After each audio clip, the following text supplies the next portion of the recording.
الشمس تطلع من المشرق أو تصعد، وقلنا الأرض اللي قاعد تتحرك، فإحنا نشوف الشمس قاعدة تصعد على طريقة نصف قوس، نصف قوس، إلى أن توصل للوسط، وسط هذا النصف قوس.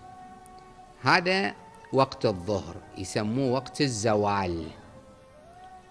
ثم تبتدي تنزل دلوكها. الآية الكريمة شو تقول الآية الكريمة؟ أقم الصلاة لدلوك الشمس. الرواية تقول دلوكها زوالها، دلوكها زوالها.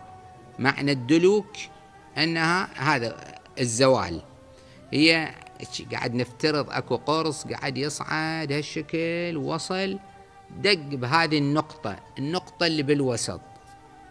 بعضهم قايلين دلك، دلوك يعني الاحتكاك، دلك شيئا بشيء.